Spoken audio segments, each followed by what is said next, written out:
दुनिया कैसे बनी? पृथ्वी का इतिहास व जीवन की उत्पत्ति।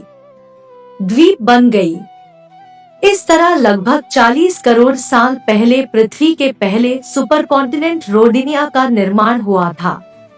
इससे अब पृथ्वी का तापमान घटकर 30 डिग्री सेल्सियस हो गया था और दिन 18 घंटे लंबे होते थे।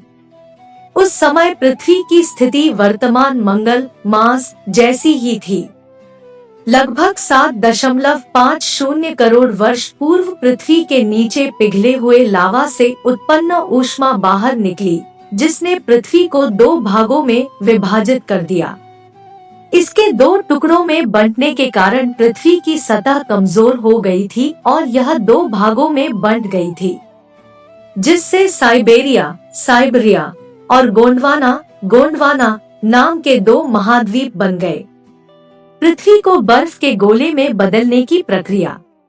इतने सालों के बाद भी ज्वालामुखी के फटने और जहरीली गैसों के निकलने का सिलसिला अब भी जारी था।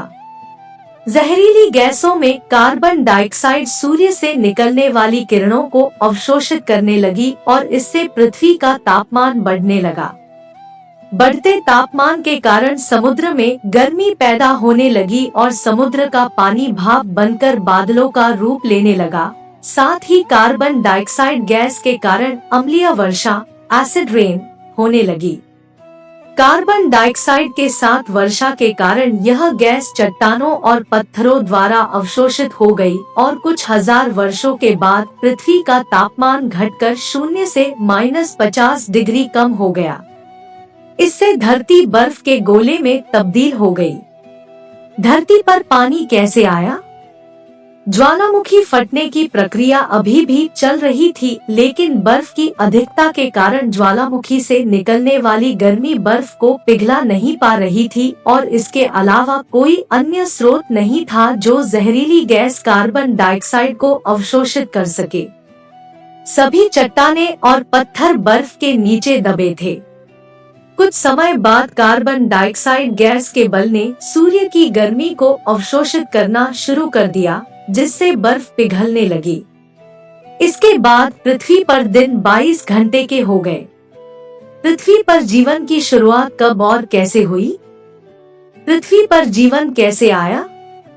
बर्फ के लगातार पिघलने से सूर्य से निकलने वाली हानिकारक पराबैंगनी किरणें सीधे पृथ्वी पर पड़ रही थी, जिससे एक रासायनिक अभिक्रिया शुरू हो गई और पानी से हाइड्रोजन पेरोक्साइड बनने लगा और उसके टूटने के बाद ऑक्सीजन बनने लगी।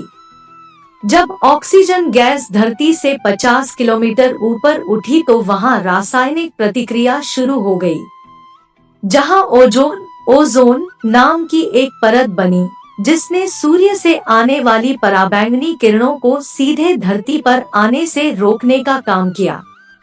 अगले 15 करोड़ सालों तक इस गैस की परत बहुत मोटी होती चली गई और इधर पृथ्वी पर ऑक्सीजन गैस की मात्रा बढ़ने लगी, जिससे पेड़ पौधे अस्तित्व में आए।